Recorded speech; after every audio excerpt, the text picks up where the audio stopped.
luego la puesta en operación. Todo eso era un proceso muy rápido. O sea, si ustedes luego quieren poner una empresa, este era un proceso. ¿Por qué? Porque estaba dirigido desde el ejecutivo, y desde toda la cuestión administrativa. No queríamos no necesitábamos esa inversión. Entonces las plantas que se pusieron tenían que cerrar CFE, plantas. Se cerraron muchas plantas. El margen que había entre la demanda y lo que se necesitaba era 48%. O sea, la mitad de las plantas de la Comisión Federal se tuvieron que cerrar, ya sea desmantelar o cerrar por mucho tiempo, ¿no? Las presas, no se usaba el agua para generar, con el Tabasco lo vimos. O sea, no se usaba, y cuando llovía poco ya la enemiga estaba arriba. Pero ¿por qué no se usaba? Porque había una orden de usar nada más el 28% de hidroeléctricas, carboeléctricas, geotermoeléctricas. La nuclear no la pueden parar, ¿no? Pero es el 5%. Bueno, hay una característica muy importante de los productores independientes, que se las quiero explicar, porque esta es la forma donde, si nosotros lográramos que se rescataran esas empresas, habría dinero para recuperar las jubilaciones en CFE y para integrarlos al sector. Y ahorita van a ver por qué. El pago que se le hace a los productores independientes de energía son contratos que están firmados por 30 años. Y ahí dice que la CFE le debe pagar dos conceptos a la empresa. Una que es el cargo fijo, que es el pago por sus plantas. La inversión que ellos hacen, se las estamos pagando. Claro, se les está pagando cada vez que nos venden energía, ¿no? Y el cargo variable incluye costos de utilidad. Ahí está bien, ¿no? Porque le estamos pagando un servicio que nos están dando. Pero con el cargo fijo, es una cantidad muy grande, que es un pago que no tiene contraprestación. O sea, las plantas no son de nosotros y se las estamos pagando. Entonces, la contabilidad de CFE no las puede incluir en sus activos. O sea, no las puede decir esta compañía, pero no lo es.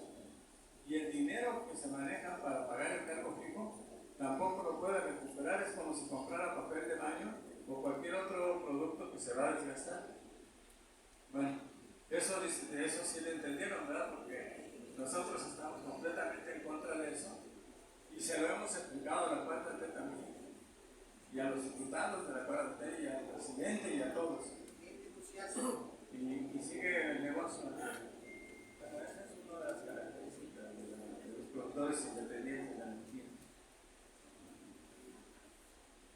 Ahorita nada más les estoy explicando lo que es el avance de la privatización por medio de la modificación a la ley secundaria. 5 minutos más. Bueno, ya voy a pasarme a comentar algo sobre la reforma de Peña Nieto. O sea, la reforma de Peña Nieto fue ya acabar, desmantelar el sector eléctrico. Por eso el golpe fue más o menos en esas fechas, a luz y fuerza. Y en el caso de CFE, aunque no se ha dicho que es un golpe muy grande. ¿Por qué? Porque la reforma de Peña Nieto eliminó el párrafo sexto del artículo 200, que decía que en exclusividad la nación debía prestar el servicio público de energía. Eso fue eliminado. No se eliminó este sistema, y entonces por medio de esa ley, ahora los productores ya ni tienen que pasar en el Congreso, no les tienen que aprobar nada, porque se tienen que hacer en el mercado eléctrico, se tienen que hacer las subastas. Las subastas son momentos en que dice yo voy a producir tanto y los privados ofrecen, se aprueba, y 11,000 megawatts, aquí son 13,000 megawatts, 11,000 megawatts ya fueron aprobados en las 3 subastas que se han hecho. En este gobierno no se han hecho subastas, pero entonces la privatización va a seguir avanzando por medio de las subastas. mercado eléctrico, ¿no? El mercado eléctrico es una simulación. No puede haber mercado en la electricidad. La electricidad no se puede almacenar. Y los usuarios no pueden decir, yo voy a comprar a esto, voy a comprar a esto, ¿no? Ni saben, ¿verdad? Compran la energía y sí saben que se les subió la factura, porque este sistema de privatización lo que va a pasar es va a afectar a los usuarios, porque la tarifa va a ser alta, porque estos productores utilizan gas natural. Este gas natural no lo tenemos en suficiencia en el país, entonces se tiene que importar, que es otro negocio de las transnacionales. Se importa y aumenta la tarifa. No la podemos bajar porque siguen comprando el gas natural. Y tampoco la podemos bajar porque estos productores privados no tienen plantas de respaldo. ¿Qué es el respaldo? O sea, si ustedes tuvieran una planta de electricidad de, no sé, 800 megawatts, tendrían que tener otra planta de igual 800 megawatts, por si esta planta se les apaga, pueden usar la otra. Pero los privados no pagan esos costos, usan el respaldo del CFE. Entonces, si al usar el respaldo del CFE, ¿quién está pagando esos gastos? Pues la CFE. Usan las redes de la CFE y en preferencia, dicen los contratos, se les va a recibir la energía eléctrica. Y la reforma no se aprobó. La reforma decía que se debía integrar la CFE, que debían de los privados pues pagar los gastos que ocasionan, el error dice subsidios, que son leoninos, esos sí son leoninos, pero no los van a pagar porque la reforma no se aprobó y no se tocó a las transnacionales. Entonces, cuando yo veo que protestan en contra de la tarifa alta, es porque este proceso ha hecho que esa tarifa aumente. Y no va a bajar, compañeros, hasta que se expropien los productores privados y se quite de la Constitución que se le permite a las transnacionales. Es decir, hasta recuperar el párrafo sexto que decía en exclusividad la nación va a presentar el servicio público de energía. Y no es CFE la que ustedes ven, les da la energía a la CFE, pero atrás de CFE está todo este proceso que impide que bajemos la tarifa. Si nosotros perdiéramos esta lucha, olvídense, o sea, no vamos a tener luz para los sectores más populares, no lo vamos a tener, porque este proceso no se ha parado. Ahorita es el 60%, 62% de generación eléctrica, pero así como está la ley, y como lo dicen los mismos programas de CFE, para cuando termine este sexenio, los privados van a tener el 52% y CFE va a tener el 48%. O sea, esos datos no se inventan. Aunque les digan que ya bajó, que ya renacionalizamos, no es cierto, ¿no? Aquí ustedes vieron estos datos y para bajar la energía eléctrica tenemos que volver a como estaba la CFE y Luz y Fuerza. Luz y Fuerza tiene que ser reintegrada, o sea, los trabajadores dijeron que no los iban a integrar a CFE porque eran neoliberales, o sea, estaban en contra de todos los trabajadores. O sea, los corrieron 44,000 trabajadores a las familias afectadas, como decían la compañera, una mano atrás y otra adelante, o sea, nada para los trabajadores, porque era un gobierno neoliberal. Pero estamos pasando ya casi el sexenio de la cuarta transformación. Y yo no veo que digan, y se puede, compañeros, porque yo conozco a ustedes, no se puede porque están los charros y ellos van a meter a sus familiares y a gente para cobrarles. Pero esas plazas sí existen. Aquí mismo en el centro, como dicen, claro, la CFE contrata, ¿no? Les paga menos y todo eso. Pero todos esos trabajos que eran ustedes, sí se puede recuperar, ¿no? Y se tiene que... ¡Sí se puede! ¡Sí se puede! ¡Sí se puede! ¡Sí se puede! ¡Sí se puede!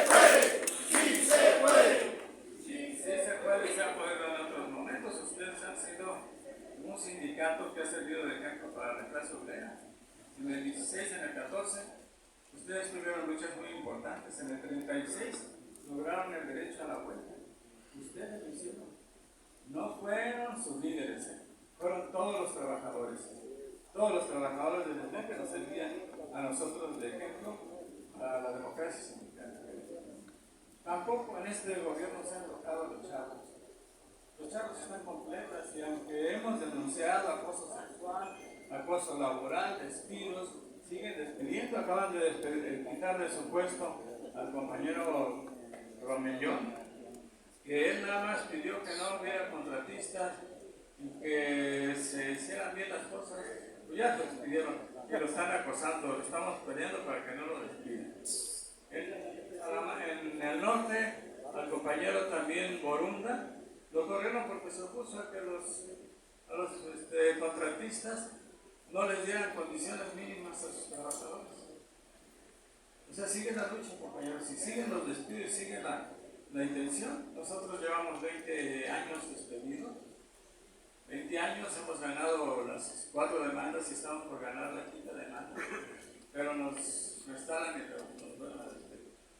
Y la burocracia en la Junta de Conciliación sigue igual. Los tribunales superiores siguen igual, están a favor de los chavos en este caso y de la empresa. No están a favor de los trabajadores. Entonces queremos que se haga un cambio que beneficie a los trabajadores, que beneficie a los usuarios, que beneficie al pueblo en general. No queremos decir que hay un cambio y que no haya cambios realmente en donde se necesitan, con la gente, con el pueblo. Nosotros por eso luchamos. Gracias, señor.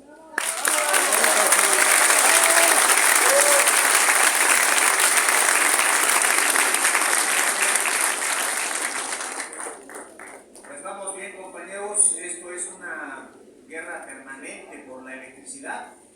O es del pueblo o es de las transnacionales. Así están los extremos. Y en esa guerra estamos ubicados nosotros. Siempre las transnacionales queriendo el dominio total de nuestra nación y de sus recursos y desde luego lo que genera la propia fuerza de trabajo, la clase obrera. Esa es su mentalidad dentro de despojo, que es intangible y es el ideal, la esperanza. Cuando una clase hegemónica intenta conquistarte a plenitud, poniendo quizás hasta un ejemplo histórico, cuando se conquista este país, nos prohíben hablar nuestro idioma. Tenemos que hablar el idioma del conquistador. Tenemos que creer en el Dios del conquistador. Tenemos que imitarlos, renegar de nuestro color de piel incluso, de nuestras costumbres, de todo. E incluso sobre las piedras de las grandes ciudades y templos edifican ellos sus estructuras, sus iglesias, etc. Y eso es un dominio también mental, espiritual, de esperanza. ¿Qué ocurre cuando en nuestra memoria histórica tenemos una fecha todos nosotros los que estamos vinculados sobre todo con el sector eléctrico? Y es el 27 de septiembre. ¿Qué van a hacer este 27 de septiembre? Por eso pongo este ejemplo de cómo sobre nuestros avances, nuestra cultura, nuestro ideario, lo destruyen y montan sobre lo que nosotros hacemos, aspiramos, anhelamos, montan su agresión. ¿Qué sentirían los muchachos del 2 de octubre, los estudiantes, si dentro de esta universidad se pusiera una estatua de Gustavo Díaz Ordaz, por ejemplo? Terrible. ¿Qué sentirían los mineros de Cananea si dentro de su planta pusieran una estatua de Porfirio Díaz? ¿Qué se sentiría? ¿Qué sentimos, compañeros, cuando este próximo 27 de septiembre se va a reunir la Suprema Corte? Fíjense qué día. A eso me refiero, a esa profundidad de la agresión, de una burla, de un pisotear nuestra memoria. O sea, no tuvieron otro pinche día. Fue el mero 27 de septiembre cuando esta nación y nosotros en primer lugar luchamos porque la industria eléctrica sea de la nación, se nacionalizó el 27 de septiembre de 1960. Y ahí nuestros padres, nuestros abuelos levantando el puño, colmando el zócalo, diciendo la electricidad es de la se expropia, se nacionaliza el 27 de septiembre. Y este 27 de septiembre, hablo de la semana que viene, se reúne la Suprema Corte para revertir los avances que se han establecido para acotar la inclusión de los privados en el sector eléctrico. Es decir, compañeros, regresarnos a la reforma de Peña Nieto, ni más ni menos, el mero 27 de septiembre. Eso es un insulto para todos, y por eso estamos convocando, porque esto que estamos haciendo aquí no es de consumo interno, esto va a llegar lejos, en extensión y en altura, porque aquí nuestra voz y lo que acaban de exponer los compañeros se va a multiplicar, se va a escuchar, no va a quedar entre nosotros, se tiene que difundir por todos los medios a nuestro alcance. El 27 de septiembre el pueblo tiene que estar en la calle, nosotros en primer lugar, los electricistas en primer lugar. El 27 de septiembre tendrá que ser inolvidable, así como lo hicimos en 1960. Así lo tenemos que replicar esta vez. Somos el ESME, esa historia viva que palpita en toda la lucha de la clase obrera.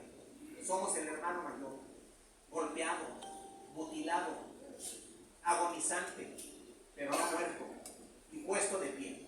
Y el 27 de septiembre tenemos que dar una mejor muestra de esta resistencia real. No vamos a pedir una empresa, no vamos a pedir amparos para las transnacionales. Eso lo hacen los chavos, nosotros no. Es muy importante este foro, compañeros. Estamos en la universidad, estamos en la Facultad de Economía. Hay testimonio a través de las cámaras que están ahorita y desde luego de Radio UNAM, que va a llegar a muchos sindicalistas, muchos trabajadores, más allá de la propia universidad. Están compañeros usuarios, están universitarios, están los de SUTAER, los de Mexicana, los de SUTER, nosotros, académicos. Debemos comprometernos para tomar la calle el 27 de septiembre. Entre más se le abra el sector a los privados, más se aleja la posibilidad de recuperar la nación en el sentido de la electricidad y nuestro regreso al trabajo. Por eso no podemos ceder, no debemos ceder. Por eso decimos prohibido rendirse. Y a mí me resulta nuevamente un ejemplo que con deterioro de salud esté aquí Rosendo. Me resulta un ejemplo.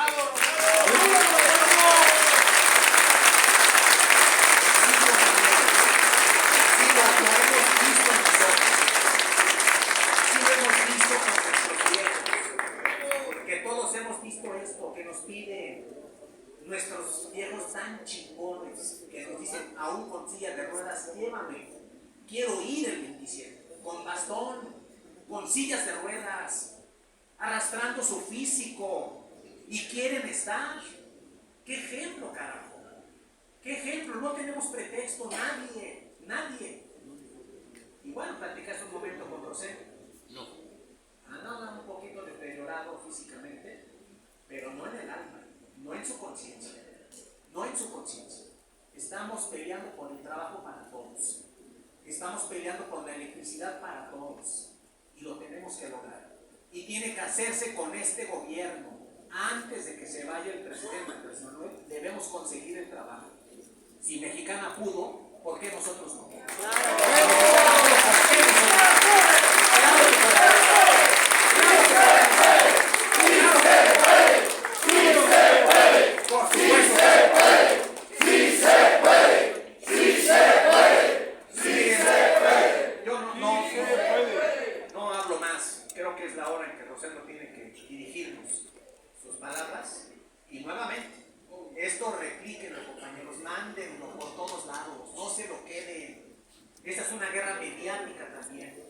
Tenemos que darle a todo el pueblo conocer nuestra voz, nuestros sentidos.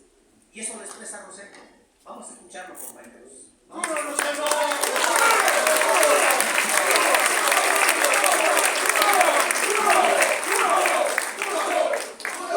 compañeros, compañeras, gracias a esta oportunidad que se nos da aquí para poder juntos analizar lo que estamos viviendo y decirles ahora, si nos ponemos realmente atención, veremos que las condiciones que tenían los que han muerto, los que ya no están, son las mismas que tenemos los que estamos vivos, los que no hemos tenido la capacidad de organizarnos, de unificarnos en contra, así como lo decía López Obrador, en contra de la mafia del poder.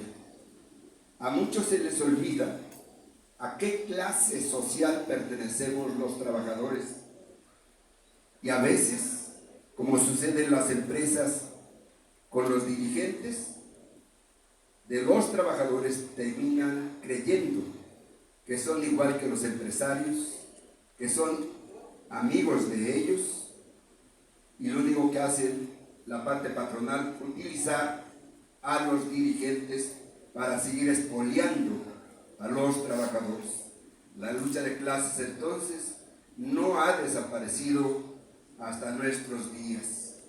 Si hoy nos ponemos a analizar con profundidad lo que ha sucedido, veremos que hacia atrás se vinieron apoderando de los recursos naturales, de los recursos económicos generados por la fuerza del trabajo de los mexicanos, las empresas, sobre todo las multinacionales, y estas entran a partir de la presión del capital, a partir de la presión del dinero, en la que los gobiernos, que a final de cuentas forman parte de ese poder en nuestra nación, les ceden, les regalan negocio. La electricidad es un ejemplo de ello. La electricidad siempre ha sido un lugar, una parte a donde el capital siempre ha buscado intervenir. La electricidad, como todo el mundo sabe, y lo decía Navarrete, no se almacena. La electricidad tiene entonces un precio que desde nuestros inicios en el Mexicano Electricistas decíamos que tenía que ser considerado como un derecho humano, porque puede ser que no enciendas cualquier cosa que quieras, pero la energía siempre la vas a tener que utilizar.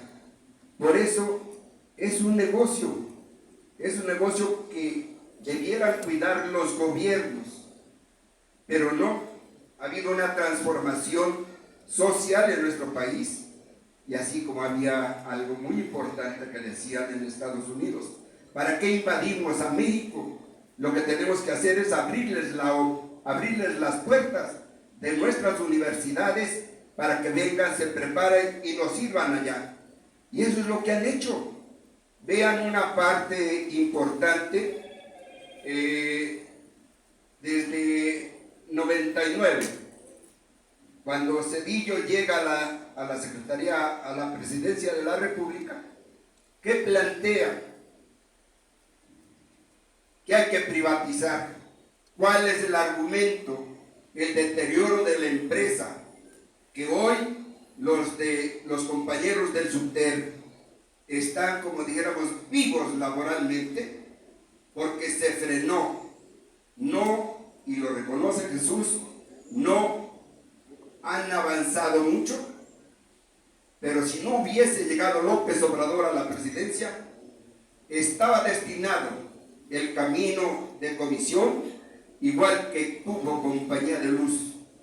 Ese era el camino. Por eso la división en unidades de negocio, dicen ellos. No era unidades de negocio, era la forma de destruir la empresa, y se detuvo.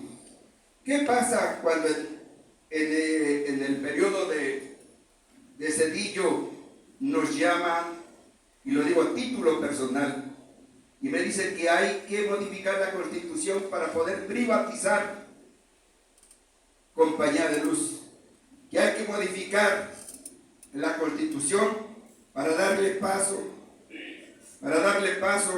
a una condición mejor en lo que se refiere a la electricidad. Y recuerdo con orgullo, porque siempre lo mantuve y lo mantengo ante ellos, ante el presidente, le dije: no, yo no estoy de acuerdo con lo que usted está planteando. Será un error para la nación, será un error en el que nosotros los electricistas no vamos a participar. Yo estoy aquí por mandato de los compañeros y hemos acordado no participar en ningún acto de privatización de lo que es de los mexicanos. Nosotros públicamente contesté, públicamente está el registro de la lucha que llamamos en aquel momento inclusive a los compañeros del SUBTEC, y que a partir de eso es como a Jesús lo corren. En aquel momento nosotros señalamos algunas de las partes que hemos vivido y que las recuerdo cuando Zedillo públicamente dice que los que se oponen a la privatización es que son ignorantes. Si recuerdan ustedes, la respuesta por escrito de nosotros fue: sí, puede ser que seamos ignorantes, pero nunca seremos traidores a la patria ni al pueblo mexicano. Nosotros no somos y estamos hechos de esta forma. Y así logramos entonces, compañeras, compañeros, rebasar la parte del gobierno de Zedillo para poder privatizar, como en el caso de nosotros de Luz y Fuerza. Se requería de alguien que desde adentro pudiera ayudarle al gobierno, porque a mí así me lo planteaba Zedillo, que pudiera yo hacer, como decían ellos, marchas, mítines, desplegados, pero que ellos querían contar con mi aprobación para poder caminar en la privatización. Se busca, ¿qué pasó, compañero? ¿Sí? Miren, compañeros, que sí, yo me gusta hablar fuerte, pero vengo un poquito enfermo, pero vengo muy contento, ¿sí? Porque aprovecho esto, ¿no? Vengo muy contento porque recuerda cómo me dicen: ni a la escuela fuites, y a hoy que estoy aquí, fehacientemente demuestro que vine a la universidad.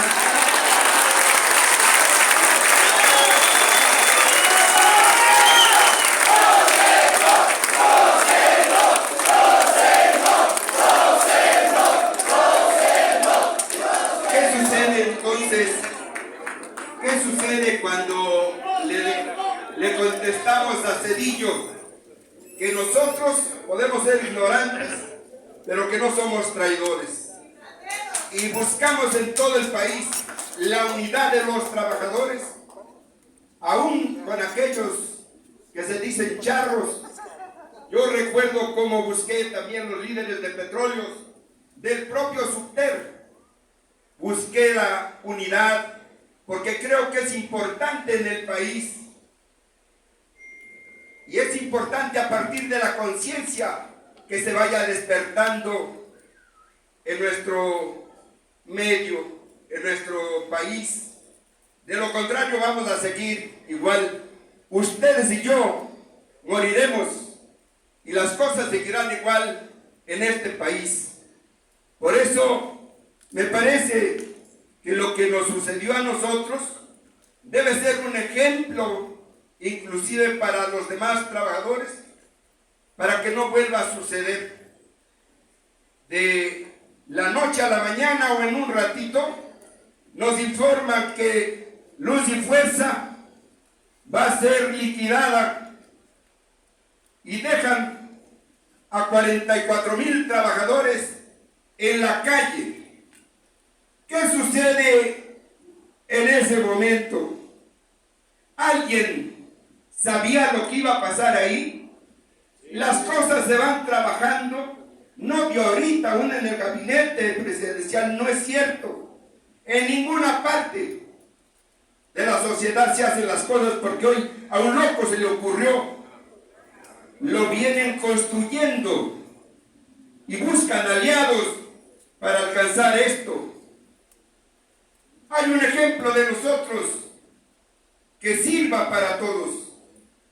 En el caso del Mexicano de Electricistas, el día 7 de julio del 2009, a Martín Esparza, en aquel entonces, le entregaron una concesión de fibra óptica que hasta la fecha la sigue explotando, con oficinas en Atotonilco de Hidalgo, y ahí sigue el negocio.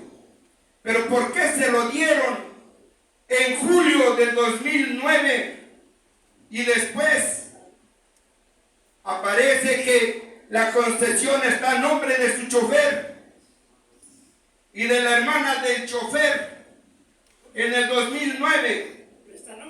Y en el 2019, este hombre que tenía la concesión de la fibra óptica también aparece que tiene una notaría en Tulancingo, en Cuautepec.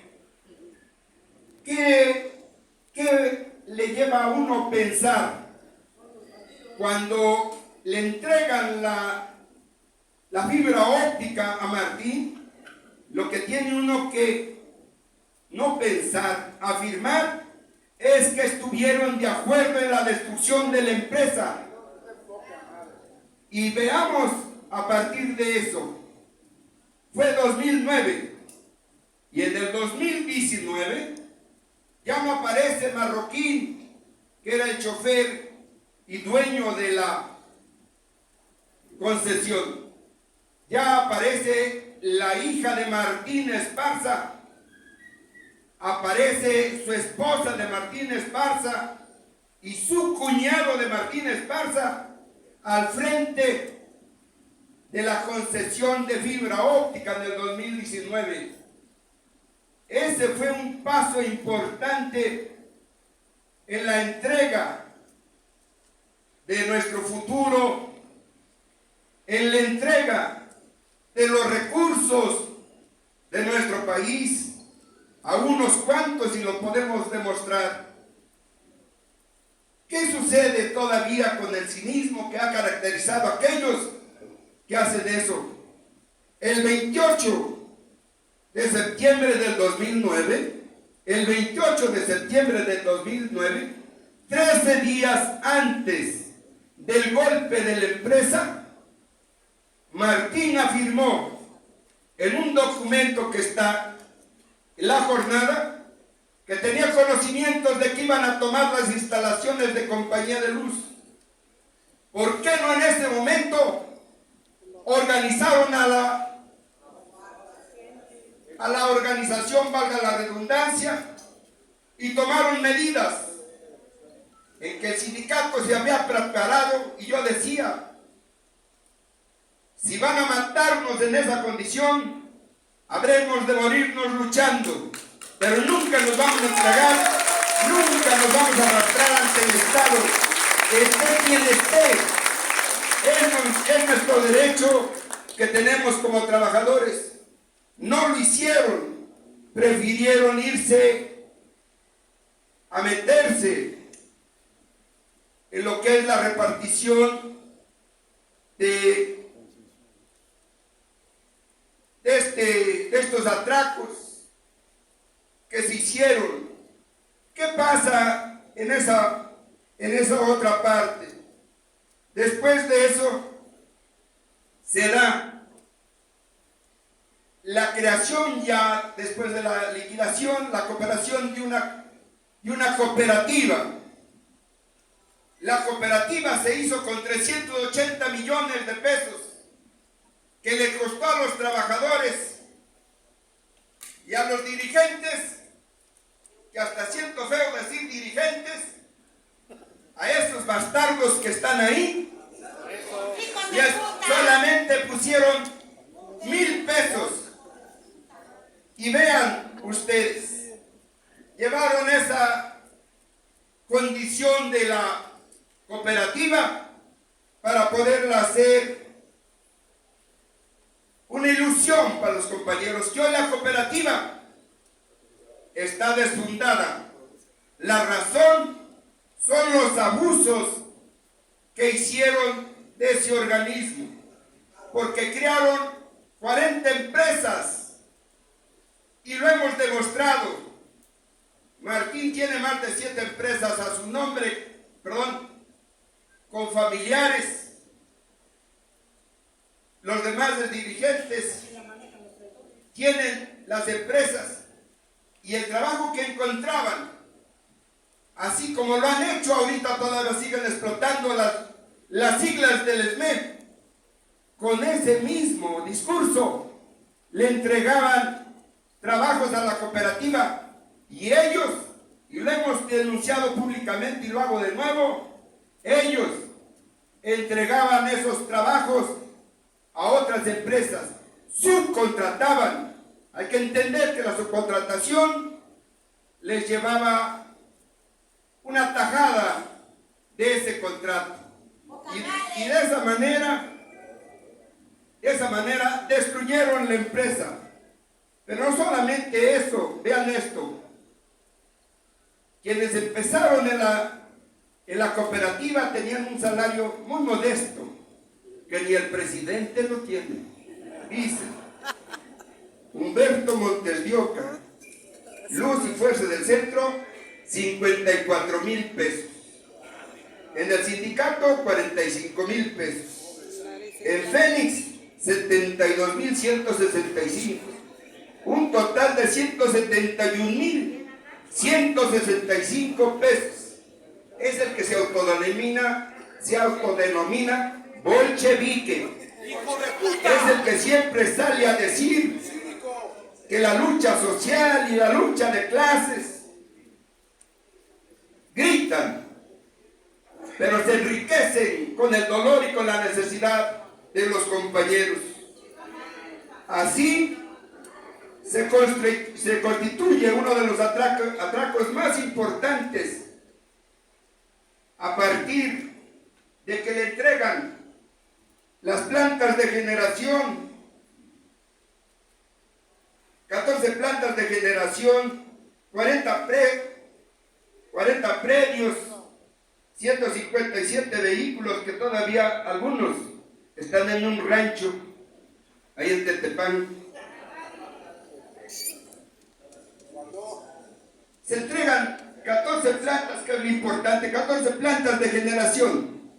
De esas 14 plantas de generación se hace la instalación para poder generar 250 megawatts de energía. Y ahí empieza el verdadero enriquecimiento por la entrega, por la traición a los trabajadores. Ya en el gobierno de Peña Nieto, ¿qué sucede ahí? Se va generando desde el 2016 y muy hábiles, vean lo que hacen. 2016 y 2017 proponen y acuerdan en asamblea de que el dinero que se genere por la venta de energía del 2016 y 2017 sea entregado para fortalecer a la empresa denominada Fénix, que se da entre el capital de Mota Engil, el mexicano de electricistas en un 40%, un 9% para la cooperativa. Se decía en aquel momento que era el 51% del total para Mota Engil. Hoy nos hemos dado cuenta que no es así. Hay un 25.22% que es para un grupo que se dice que es para inversionistas no preponderantes. Siempre hemos presumido que es el grupo Tlacomulco y están en el negocio ahí. ¿Y los compañeros nuestros en qué condiciones están? Se dieron en el 2016 1.720 millones de pesos, 1.942 millones de pesos, que da un total de 3.600 millones, que para fortalecer a Fénix. Hoy han escuchado las barbaridades que todavía vomita Martín Esparza cuando dice que si quiere el Estado que regresen las plantas, tendrán que pagarles lo que el inversionista capitalista invirtió, que serían 3.200 millones de pesos. Y el negocio que se hizo en el 2016 y 2017, que asume a 3.600 millones de pesos, ¿a dónde quedaron? Van más allá. Desde el 2017 a el año pasado han acumulado un total de 32.000 millones de pesos en ventas de energía. Entre la energía que se entrega a comisión, que se sube en la red para el Distrito Federal, y la otra parte que venden a usuarios calificados, y que públicamente, de nuevo digo, y pueden desmentir, está en el negocio de los usuarios calificados, está su hijo de Martín Esparza vendiendo la energía. Ese es entonces el premio que le dieron a quien entregó a un sindicato con más de 100 años de lucha, a un sindicato que caminó en la dignidad revolucionaria, a un sindicato que hoy se niega a que lo sepulten, a que lo entierren. Y en ese proceso, ustedes y nosotros tenemos que salir para adelante. Así es.